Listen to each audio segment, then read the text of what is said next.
Frequency Podcast Network. Stories that matter, podcasts that resonate. This isn't a new problem, but it is one that is becoming impossible to ignore. Concerns about the temporary foreign worker program have been raised for 2 decades, and following the critical UN report, the employment minister has vowed to crack down on abuse and is floating the idea of blocking companies from bringing in low-wage workers. Criticism from a UN envoy that compared Canada's temporary foreign worker program to a modern form of slavery has put that program and its recent rapid expansion under the spotlight. And for a government that's already struggling with criticism of its immigration policy, simply vowing to do better probably isn't going to be enough. But why has this program expanded so rapidly? For years, temporary foreign workers were seen as necessary to Canada's agriculture industry. But now, somehow, it seems that they are also critical to our construction industry, to our restaurant industry, to our healthcare sector, and the list goes on. Is it really because there are no Canadians ready, willing, and able to take those jobs? Or is it because, to an employer, a temporary foreign worker is cheaper, has far fewer rights, and no ability to simply go get a better job? If the answer to that question is becoming clear, there's one more. What are we going to do about that? I'm Jordan Heath Rawlings. This is The Big Story. Ghada Alsharif is the work and wealth reporter at the Toronto Star, where, among other things, she covers the very program that is under so much scrutiny. Hello, Ghada. Hi, Jordan. Why don't you start, just in case people missed it last week, what did a UN envoy say about Canada's foreign worker program that attracted so much scrutiny to it, not that it hadn't been scrutinized in the past? For sure. The UN Special Rapporteur on Contemporary Forms of Slavery didn't really hold back. He called Canada's temporary foreign worker program a breeding ground for contemporary forms of slavery, something he had already said last year during a 2-week fact-finding mission to Canada, and that was in August 2023. At that time, he said he was deeply disturbed by the accounts of exploitation and abuse shared with him by migrant workers. So pretty much a year later, he doubled down on those comments in a final report and really stressed that without offering these workers a clear pathway to permanent residency, the system leaves them vulnerable to exploitation. And that's because their status is tied to one employer when they come to this country, meaning that the threat of being fired and losing their status prevents many of these workers from speaking out against often abusive and exploitative work conditions. Can you elaborate a little bit on what kinds of stories he's discussing when he says they're exploitative and abusive? And I know you've been on this beat a little while. Do any stories stick out in your mind in terms of the kind of things that can happen in this relationship? He witnessed workers in jobs where they were overworked, underpaid, threatened, as I mentioned, with deportation if they spoke up. Personally, I've interviewed several migrant workers throughout my reporting who've shared deeply disturbing stories, including one migrant worker who was sexually assaulted by her employer's father while working in their home as a live-in caregiver and was fired when she spoke up, leaving her essentially without work or protection or a way to support herself. When a temporary foreign worker gets fired, they can stay in the country, but they just can't work for anyone else other than within that one employer who just fired them. This is a common story I hear across all types of sectors where, for whatever reason, migrant workers are fired or threatened with losing their job and therefore their status if they say anything against their employer. Let's step back just for a second, because I know this is a very broad term. When we say temporary foreign workers, what does that actually mean in practice? Temporary foreign workers, or migrant workers, refers to people who come to Canada on a work visa that's tied to a specific job and an employer. So unlike permanent residents or Canadians, they're here for a set period, and it's usually tied to the length of their work contract, which can vary greatly from sector to sector. What kinds of sectors, what kinds of jobs are we typically, if not always, talking about here? The vast majority of temporary foreign workers come through the agriculture stream. Right. But most recently, demand has surged for jobs like food counter attendants, kitchen helpers, and cooks, and jobs in construction and healthcare have also seen a huge surge in the number of foreign workers hired in recent years.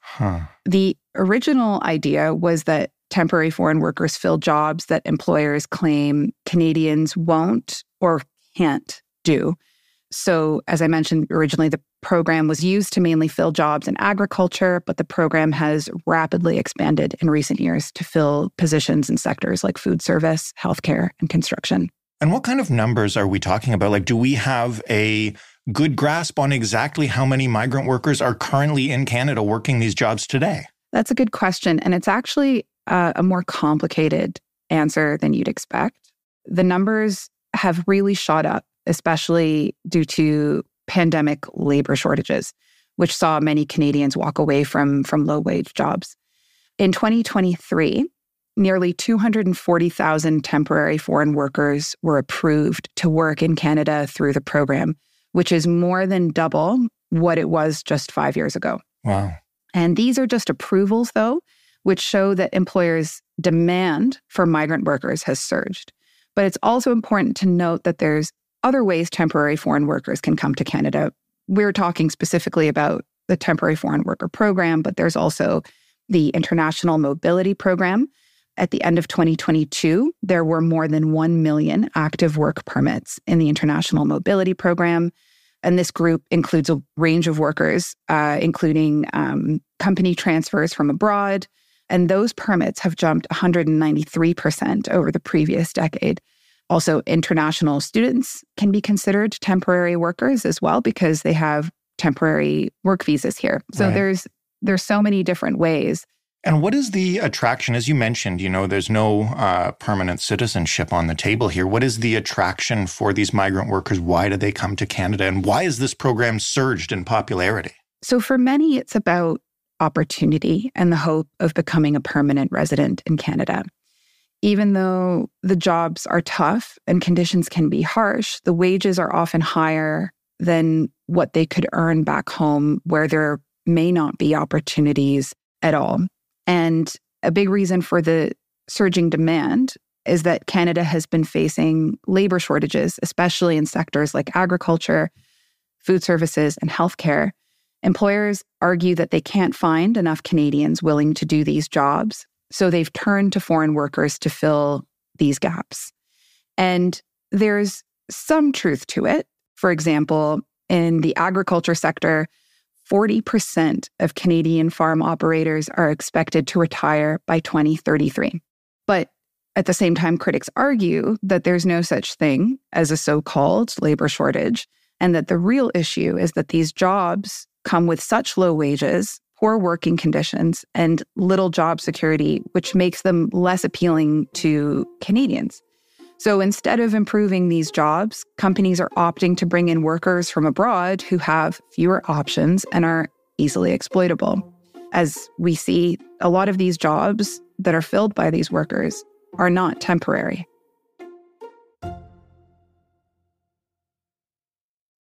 Do we know if what these companies are saying is true? I mean, you mentioned construction jobs, chef jobs. To your point, in the past, Canadians have filled these jobs.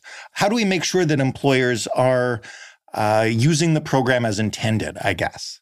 That's a tough one.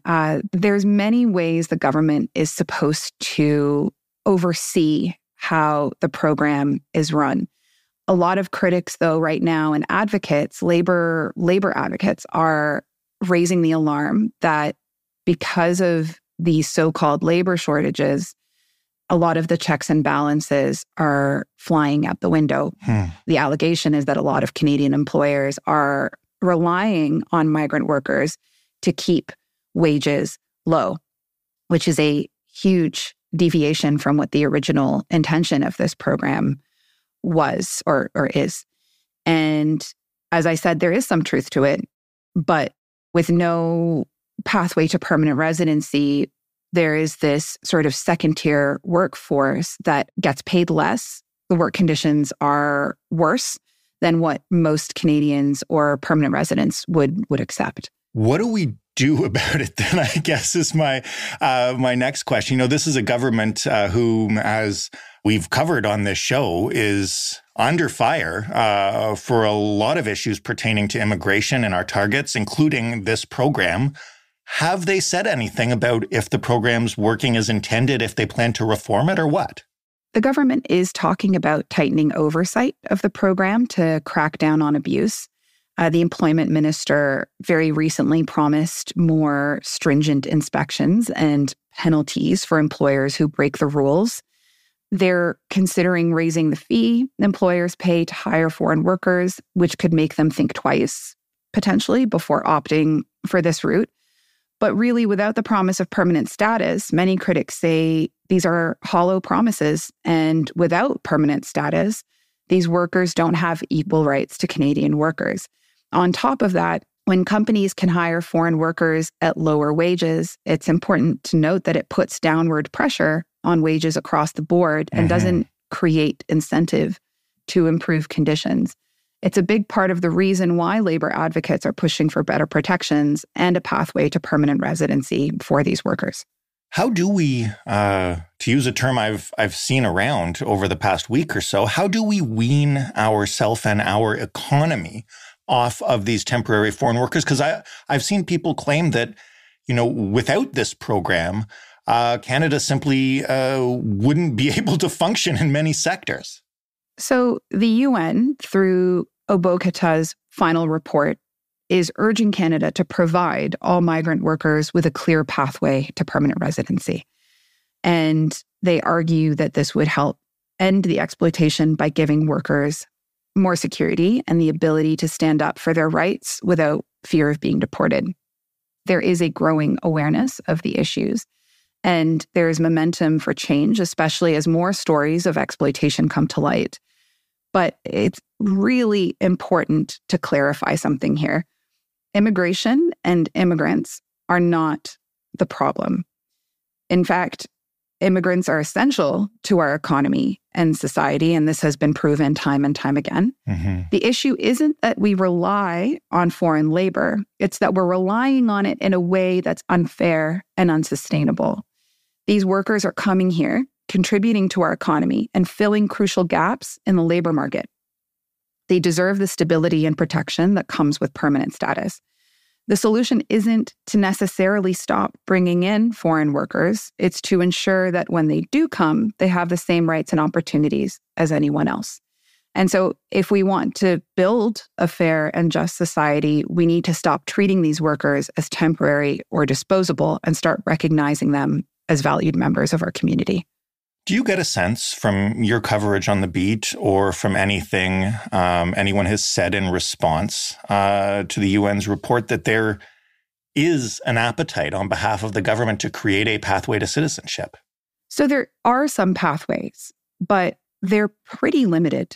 A lot depends on the type of job, the worker's education level, and whether the employer is willing to support their application at all. And this can mean trying to get support from the very employers that are abusing the workers. But for many low-wage workers, it's just not a realistic option. There's an immense amount of resources and money and time required to get permanent residency, even for people who qualify very easily. Are we coming to a tipping point where something has to give here, just given the rapid expansion of the program on the one hand and all the awful stories and criticism we're hearing about it on the other? Yeah, so as I mentioned, there's definitely a growing awareness of the issues, and there's definitely momentum for change.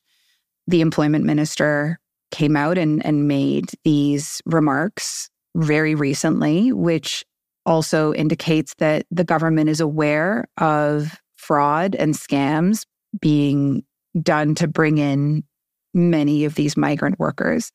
Now, the issue is that they haven't really honestly made any promises for changing the program itself, but they've said they will apply more stringent oversight, which we hope will happen, but many critics say that it's just not enough. The system at its core needs to change. Would it make a tangible difference if the government did just strictly enforce the intended rules of this program as it exists now? Like, I'm trying to get a sense, lastly, of how much of this problem comes from a broken program that needs to change, and how much of this problem comes from the fact that there has been so little oversight. Again, many critics, many advocates, many economists I've spoken with over many of the stories I've reported on say that the system fundamentally needs to change. I mentioned that 40% of Canada's agriculture sector is set to retire very soon. These are the people who put food on our tables. Right. Who's going to work these jobs?